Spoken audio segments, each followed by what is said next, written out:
Hey everybody, welcome back. James Pfeiffer with ACCU, and it's really nice to be back. End of year, been super busy. Budget ratification meetings, annual meetings, getting everything prepared, and we just knocked it out of the ballpark this year. So a big thank you to my staff and all of our clients that work with us. What an amazing end to a year, but I'm really excited to get back on camera and bring some education. So today, leading into 2026, I'd like to talk about a quick economic update. All right, so let's walk through several major economic and legislative changes that are quietly reshaping community associations across the country, and especially right here in Colorado. So we're watching the Federal Reserve begin a rate cutting cycle. We're seeing homeowners struggle under the weight of higher mortgage payments. Banks are still managing massive unrealized losses from years of rapid interest rate hikes. And Colorado has passed a series of laws that have dramatically slowed down the HOA's ability to collect on delinquent assessments. If you're an HOA board or you manage communities professionally, you need to understand how all of these forces work together, because in 2026, they're going to collide in your budgets, your reserve planning, and your delinquency reports. So we're going to break it down step by step.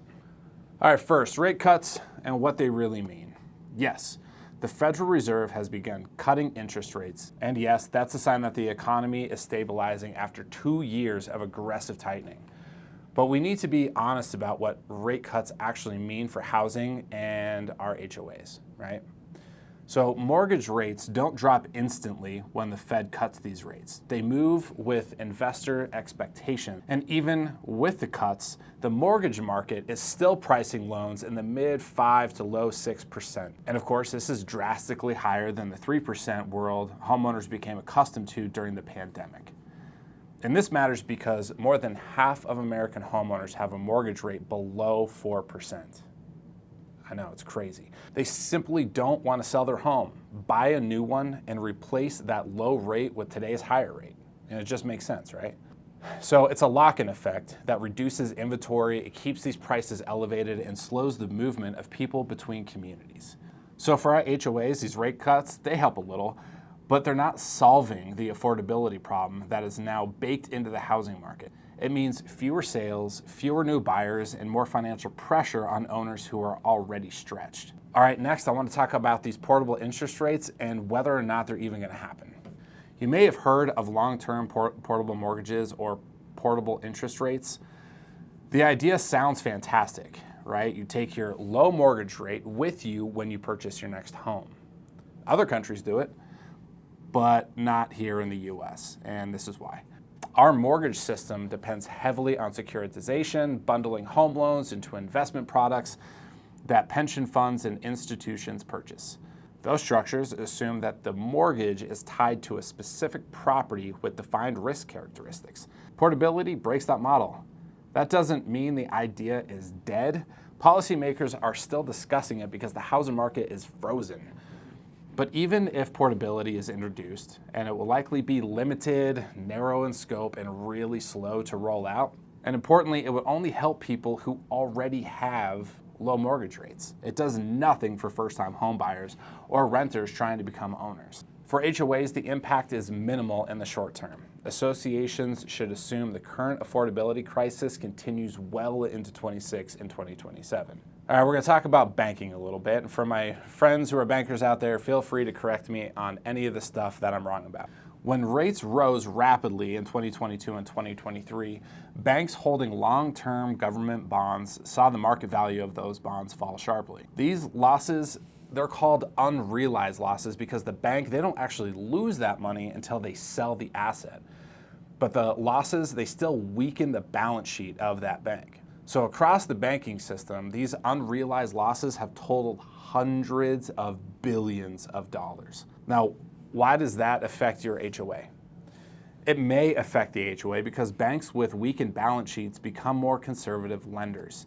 If your association tries to refinance like a roof loan, take out a line of credit on a large capital project, or restructure existing debt, your bank is looking at your delinquency rate, your assessment collection strength, which we're going to get into, your reserve contribution, and overall financial discipline. Banks are becoming more cautious because they have to become more cautious. And there's another layer here.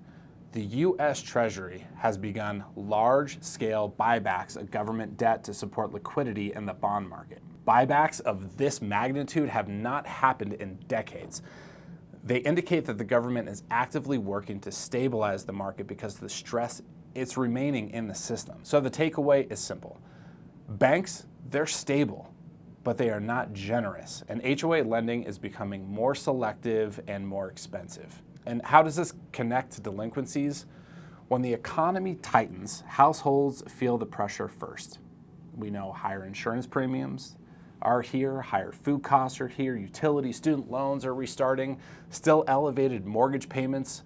And the result? More owners have the potential of falling behind on their HOA assessments. Now, normally associations rely on clear and direct collection processes to keep the community in financial health. But here in Colorado, the rules of the game have changed dramatically. Colorado has passed a series of laws that make collection of delinquent assessments slower, more complicated, and more expensive for the associations that we're managing. I'm going to try and simplify a few things that have changed in the collection processes here in Colorado. So we have to offer a structured payment plan with specific timelines and requirements. There are strict notice procedures, precise formatting, multiple delivery methods, mandatory waiting periods, and that's before you can even escalate a delinquency. Attorney fees are now restricted or even capped in certain collection scenarios, which means the HOA, not the delinquent owner, absorbs more of these legal costs. Yes, you're hearing that right. If you're a good paying unit owner, your fees just went up in the community because you're subsidizing those who aren't paying their assessments. And if you have anything to say about that, I encourage you to contact Representative Ricks. So before initiating foreclosure, the HOA often must obtain a money judgment first. This can add months, sometimes years to the process. Starting in late 2025, new procedures arrive that add even more steps, more notices, and more barriers before an association can enforce payment. And the intention, it's clear. I understand why the legislators are trying to do this. They're coming at it from a homeowner protection standpoint, but the result? It's operational paralysis. Where a foreclosure used to take months and can now take years. Where legal costs were once recoverable from the delinquent owner, they're now community expenses. Where boards once had clear authority, now they face conflicting timelines and state-mandated obstacles. This isn't a management problem, it's a legislative problem. So what does this mean for 2026 HOA budgets? Given everything that we've discussed here so far, what should boards expect leading into 2026? One, higher baseline delinquencies. It will take longer to convert non-payers into payers, so delinquent balances, they're going to accumulate. Two, increased operating expenses. Attorney fees, mailing costs, administrative hours from us as the management company are going to rise due to these compliance obligations. Third, pressure on reserve contributions. Boards, you may feel tempted to reduce your reserve funding to offset delinquency losses, but that moves the community closer to special assessments, so just don't do that. Four, difficulty refinancing. Lenders will scrutinize delinquency rates more aggressively than ever before. An association with weak collections may simply not qualify for refinancing on favorable terms. Number five, higher dues or special assessments, that bad, naughty word. Communities may need to raise assessments not because of mismanagement, but because state law has fundamentally changed how money flows into the community. So how are boards going to work with your attorney and the association managers? And this is critical. When delinquencies rise and collections slow, boards often blame the association's attorney and their management company. But remember, your professionals didn't change, the law did. So here's the right approach.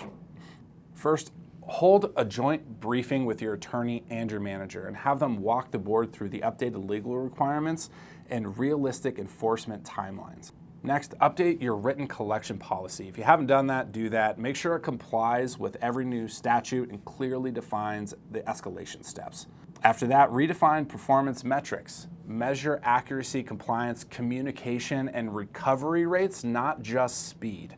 And lastly, educate your homeowners. Explain why delinquencies are harder to collect and why legal costs have increased and how the association is responding responsibly. And lastly, of course, my own personal tidbit here. Strengthen relationships rather than replacing them. Your attorney and your manager are your shield against a constantly changing legal environment. Firing them isn't going to fix the laws, but working with them, it's going to protect your community. So here's the bottom line. Rate cuts, they're going to help, but it's not going to solve the affordability crisis. Bank stress remains and it impacts HOA lending. And Colorado's new collection laws have made enforcement slower, more expensive, and less predictable than ever. And 2026 will test the financial discipline of every association in the state. But with preparation, clear policy updates, strong financial management, and a unified coordination between boards, attorneys, and managers, your community can navigate this moment successfully and responsibly.